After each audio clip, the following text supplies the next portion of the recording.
আসসালামু আলাইকুম, সবাই কেমন আছেন? আশা করি সবাই ভালো আছেন। তো বন্ধুরা, দেখতেই পাচ্ছেন নতুন পান বরজ। তো নতুন পান বরজে লাগানোর পর পলিথিন দিয়ে ঢেকে দেওয়া হয়েছে। তো ঢাকার পরে 15-16 দিন পরে যে আমরা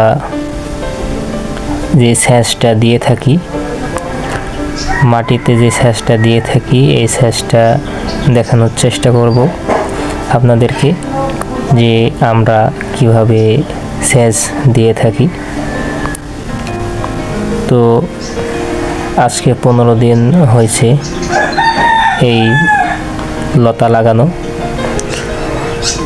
পলিথিন দিয়ে ঢাকার পরে তো দেখতে পাচ্ছেন আমার এক ভাই স্যাঁচ দিতেছে, কিভাবে পানি দেওয়া হচ্ছে। এভাবে যদি আপনারা নতুন বরজে পানি দেন তাহলে পানির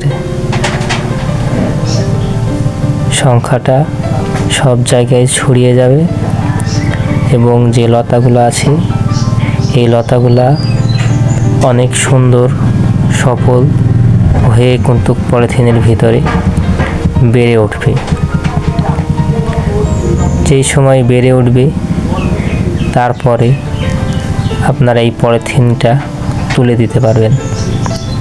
তুলে দিলে কি হবে?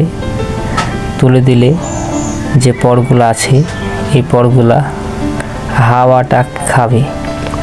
হাওয়া বলতে গেলে যে বাতাসগুলো আছে, যে প্রাকৃতিক বাতাসগুলো আছে, এই প্রাকৃতিক বাতাসগুলা যদি পলিথিন তোলার পরে যদি খাওয়া হয় বা খাওয়ানো হয় তাহলে যে লতাগুলা হয়ে উঠবে এই লতাগুলো আরও অনেক শক্তিশালী হয়ে উঠবে।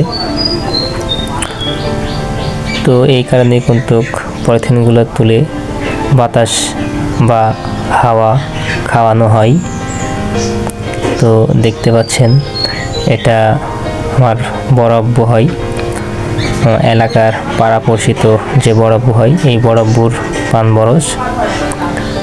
আর যিনি সেচ দিতেছেন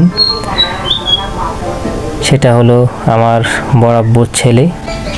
তো দেখতে পাচ্ছেন কিভাবে সেচ দেওয়া হয়।